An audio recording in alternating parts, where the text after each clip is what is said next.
Right, the Nigerian Army has lifted its suspension of the operations of the United Nations International Children's Emergency Fund, UNICEF, in the Northeast. Yeah, the decision followed an emergency meeting between the Theatre Command Operation Adeleke and representatives of UNICEF. Deputy Director of Public Relations of the Theatre Command, Colonel Onyema Nwachukwu, says the Army rescinded its decision following the intervention of well-meaning and concerned Nigerians in the matter. Colonel Nwachukwu said the Theatre Command admonished the representatives of the organization to desist from activities inimical to national security and capable of undermining the ongoing fight against terrorism and insurgency. Well, we have with us a retired major of the U.S. Army with over 20 years experience, had 6 combat tours in Afghanistan and the Middle East, a risk management and security expert, Major Adebayo Adeleke, retired. Good morning. Good morning, ma'am. It's nice to have you join us now. Thank you, thank you, and compliments of the season. Yes, absolutely, to you too. Now, this suspension and then the lifting, the suspension on UNICEF activities in the Northeast by the military.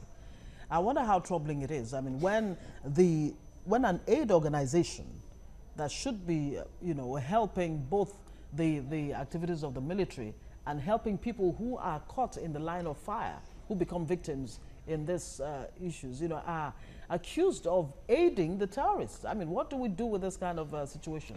It's quite interesting. Normally, this is normal. Well, of course, you probably don't know much of this, but actually, this shouldn't play out in the media. But I'll give you historical background on some of this and some of my experience working with NGOs across the world. Actually, we've been having NGOs in combat since 13th century China. So this is not a new concept. This contestation and this antipathy between the military and non-governmental organization has started a long time ago. And the fact of the matter is there will always be non-governmental organization in combat. There will always be going to be there, and the military has to deal with it. But the issue is that this so-called collaboration has not been effective over the course of time. In Afghanistan, in Iraq, we always have issues with it. And the Nigeria case is not different.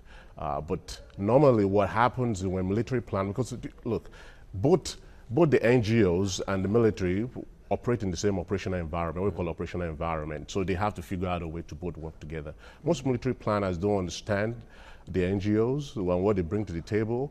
And most NGOs believe that the military they're encroaching into their territory. So it's always that tug of war between both. So after World War II, after 1945, when United Nations was instituted and the world was divided, so this issue of impartiality was kind of part of the charter for non-governmental organizations.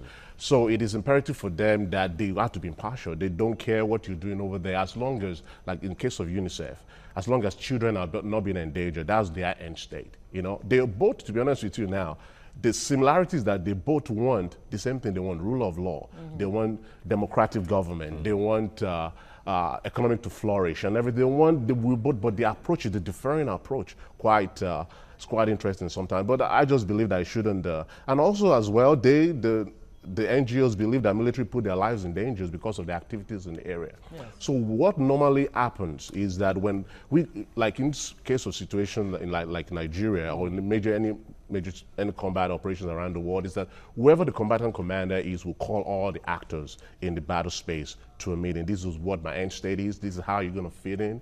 And information sharing is necessary. It is important for safety of everyone. Because if an NGO goes down, who are they going to call to go and rescue them? There's a lot of concern. Like you mentioned earlier, you said that the concept of humanitarian activity has been there long ago, from 13th century China and up until now. There's this concern why over the centuries or over the decades that there hasn't been a standard template on how these the military on one hand and the international organizations, be it Doctors Without Borders or Red Cross Society or UNICEF or UNDP as the case may be, how they should work together, how they should collaborate. Yes, there's always been framework. There are a lot of researches has been done, a lot of collaborative framework. But we have human factor, and when you're in combat, it's completely different. And after terrorism, And I understand when you are out there, it is different because you believe your end state is the number one, is the priority. And they also believe the end state is priority. Despite the framework as we have, the same thing with the humanitarian crisis around the world. We have frameworks, we have, this is how things are supposed to work. But when rubber meets the road, it's completely different, you know? And those are the things we continue, is a continual process. We continue to work it from the beginning. So they start off with, and I understand why they have to call back, because it doesn't look, I mean, the optics of it. Optics of it's completely is off. It sends the wrong exactly send the wrong message, and also you can, you know, it's information warfare we have going on as well. So you have UNICEF being banned, and so what are you going to tell to Boko Haram as well, that you know, and all things are now fair play, you know, that kind of a thing. And so I understand why they came back and make sure that they have a closed door meeting. To be honest with you,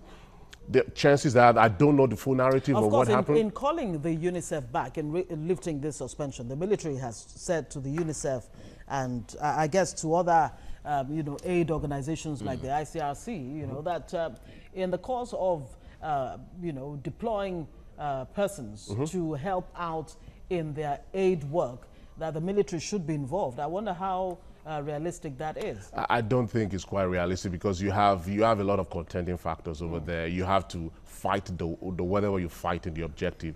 That's the number one end state, and then you have to take care of the NGOs. And to be honest with you, depending on, I'm not that privileged to know how many NGOs are over there, but in a big campaign, you have up to, I mean, thousands of them working on different issues. So having military you know, forces, you know, detached to protect them and everything is it's not sustainable. On the Charter of Impartiality, I'm a bit curious. I mean, when you say that the Charter allows the aid organizations to be impartial, how impartial, or, you know, or should they be, or can they really be?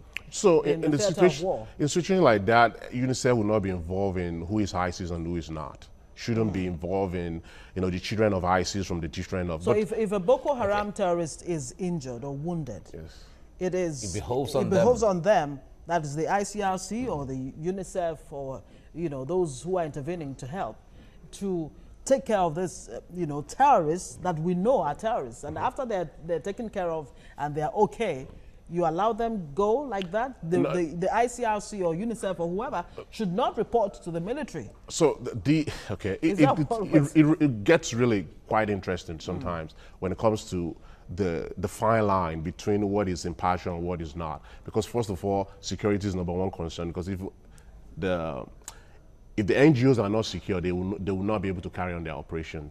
So in the situation of UNICEF, let's say for prime example, because they are in a case in point over here, they have to make sure that the children are safe, regardless of whoever, children of Boko Haram or whatnot. Their end state is to make sure that children are properly taken care of. The military might have a different position. They might want to take in the children as a way of tactics of drawing back their parents who are Boko Haram. You know, that's where bone of contention, that's where friction literally happens. You know.